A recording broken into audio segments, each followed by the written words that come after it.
जय जिनेंद्र। आज हम NCERT 11th यूनिट 2 में 3 नंबर के क्वेश्चन को सॉल्व करेंगे। अनन्य और समावेशी श्रृंखला के बीच अंतर बताइए। तो अनन्य और समावेशी श्रृंखला के बीच पहले हम देख लेते हैं समावेशी विधि क्या होती है और अपवर्जी विधि या श्रृंखला क्या होती है। समावेशी का मतलब होता है कि जैसे 0 से 9, 10 से 11। अपवर्जी का मतलब श्रृंखला हम कैसे बनाएंगे? 0 से 10, 10 से 20, यहाँ 10 से 19 बनेगी। ठीक, तो समावेशी में 0 से 9 अंक प्राप्त करने वाले बच्चे यदि 5 हैं तो ये 0 भी शामिल होगा और 9 भी शामिल होगा। लेकिन अपवर्जी में 0 से 9 वाले बच्चे शामिल होंगे, 10 अंक प्राप्त करने वाले अगली श्रेणी यानी 10 से 20 वाले वर्ग में शामिल होंगे।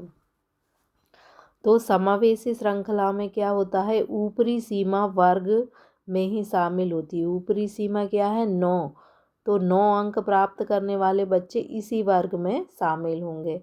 जबकि अपवर्जी विधि में ऊपरी सीमा अगले वर्ग में शामिल होती है, यानी 10 अंक प्राप्त करने वाला बच्चा इस वर्ग में शामिल नहीं होगा बल्कि अगले वर्ग में शामिल होगा।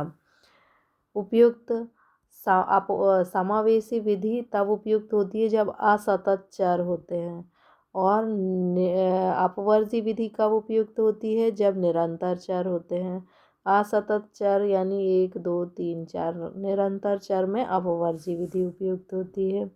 पुनरावृत्ति, इसमें ऊपरी सीमा जो होती है उसकी पुनरावृत्ति नहीं होती। जैसे 0 से 9 को हमने अगले वर्ग में शामिल नहीं किया, इसमें ऊपरी सीमा की पुनरावृत्ति होती। जैसे 10 इस वर्ग में भी था और अगले वर्ग में भी है।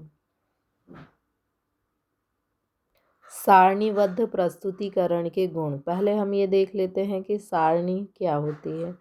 जैसे आपने आपकी मार्कशीट देखी होगी, उसमें विभिन्न सब्जेक्ट के मार्क्स लिखे होते हैं। जैसे मान लीजिए हिंदी में आपके जो है 90 नंबर हैं, इंग्लिश में आपके 80 नंबर हैं। ऐसे कई सब्जेक्ट के नंबर आपकी अंक सूची में लिखे होते हैं, जो एक सारणी होती है।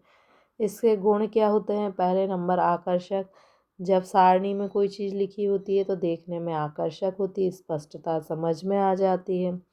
सरलीकरण, आपकी मैडम को कई नंबर मिले होते हैं और उनको वो संक्षिप्त रूप से सारणी के अंदर प्रस्तुत कर देती हैं, तो सरलीकरण हो जाता है। समय की बचत, आपको भी अंक बहुत जल्दी कम समय में आप अंकों को समझ जाते हैं, तो आपके समय की बचत हो जाती है।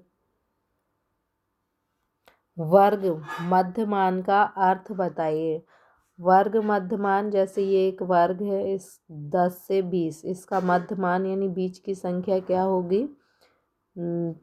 तो हम क्या करेंगे? 10 और 20 को जोड़कर 2 का भाग देंगे तो हमारा कितना आ जाएगा? 30/2 यानी 15 क्या हो जाएगा? मध्यमान।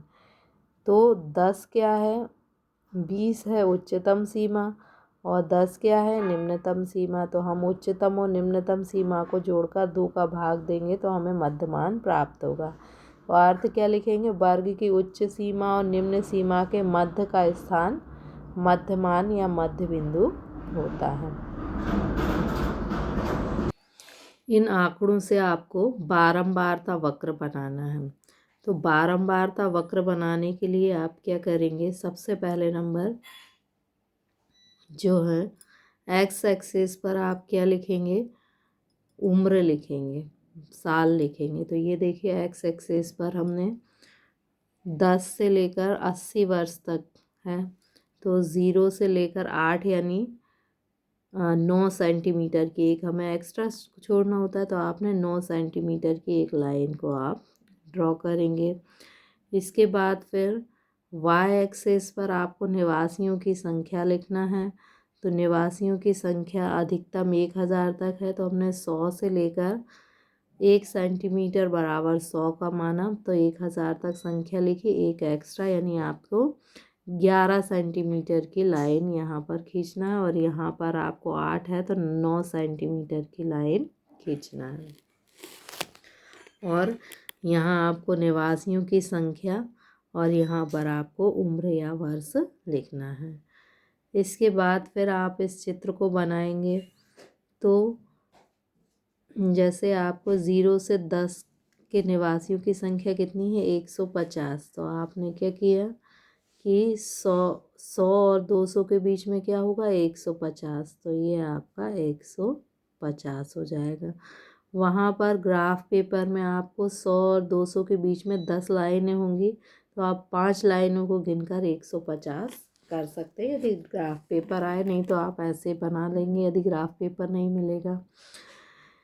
यदि मान आप दूसरा 10 से 20 के बीच की आवृत्ति कितनी है 300। तो ये 10 से 20 की आवृत्ति है 300, तो ये हमने 20 को कहाँ तक ले गए, यहाँ आप देख लेंगे 300, इसको मिला देंगे। फिर 20 से 30 की आवृत्ति है 500, तो इसको आप किससे मिला देंगे 500 से मिलाकर ऐसा। इसके बाद 30 से 40 की आवृत्ति है 800, तो इसको आप किससे मिलाएंगे ये 800 से। इसके बाद 40 से 50 की आवृत्ति है 1000, तो इसको आप मिलाएंगे किससे ये 1000 से। इसके बाद 50 से 60 की आवृत्ति है 900, तो इसको आप मिलाएंगे 900 से। इसके बाद फिर 60 से 70 की आवृत्ति है 400, तो इसको आप किससे मिला देंगे 400 से। और 70 से 80 की आवृत्ति है 100, तो इसको आप मिला देंगे 100।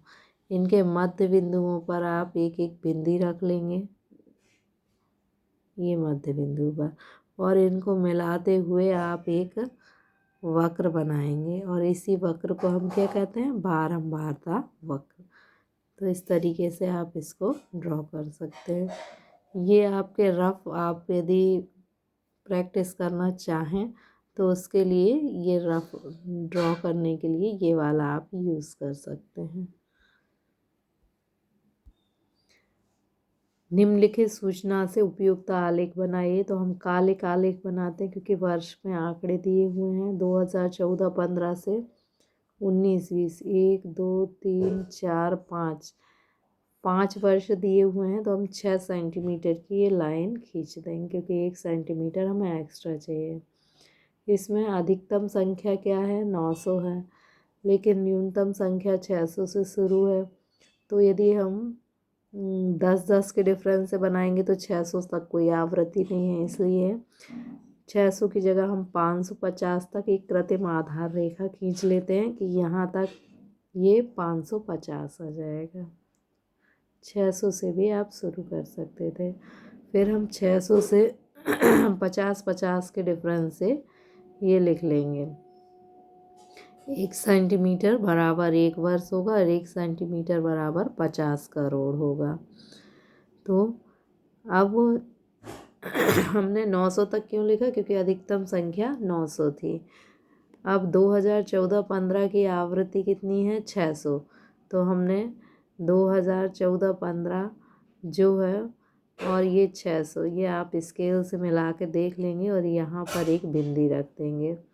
इसके बाद 2015-16 जो है उसकी आवृत्ति कितनी है 640। तो आप इसको 150 जो है उसके नीचे क्या आ जाएगा आपका 640, आप एक बिंदी रख लेंगे यहाँ पर। अगला है 670। तो 670 क्या होगा आपके 670 650 के बाद ऊपर आपको ग्राफ पेपर होगा। तो ग्राफ पेपर में 2 लाइन 10 के बराबर होंगी 10 करोड़ के बराबर, तो 4 लाइन कितने के बराबर होंगी 70।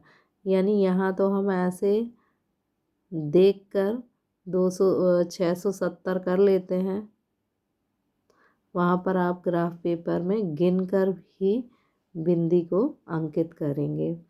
फिर नेक्स्ट है 780। तो 750 के बाद जो है 60 70 80, तो 2 लाइन आपकी 10 करोड़ के बराबर हैं। तो आप क्या करेंगे 2 4 6 लाइन के बाद आपका क्या आ जाएगा 80। तो ये हो जाएगा आपका 780।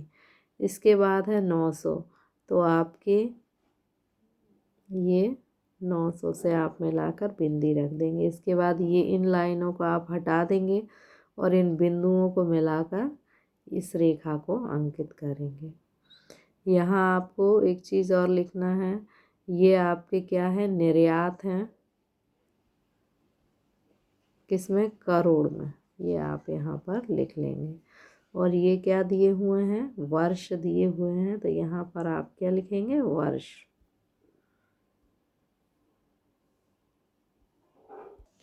प्रश्नावली या अनुसूची बनाते समय किन बातों का ध्यान रखना चाहिए।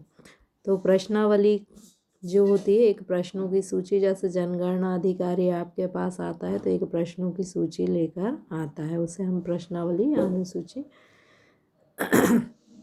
प्रश्नावली जब आप बनाएंगे तो किस बात का ध्यान रखेंगे, सभी पहलुओं को शामिल, यानी हमें घर के सभी बच्चे बूढ़े सभी की जानकारी लेना है, तो सबसे संबंधित प्रश्न प्रश्नावली में होना चाहिए। प्रश्नावली की भाषा सरल और स्पष्ट होना चाहिए और प्रश्न क्रमानुसार होना चाहिए। क्रमानुसार का मतलब है कि आपने पहले पूछा कि आपका विवाह, आपके कितने बच्चे हैं, और फिर आपने पूछा कि आपका विवाह हुआ है या नहीं, तो प्रश्न गलत है। पहले आपको विवाह का प्रश्न पूछना था और फिर बच्चों का।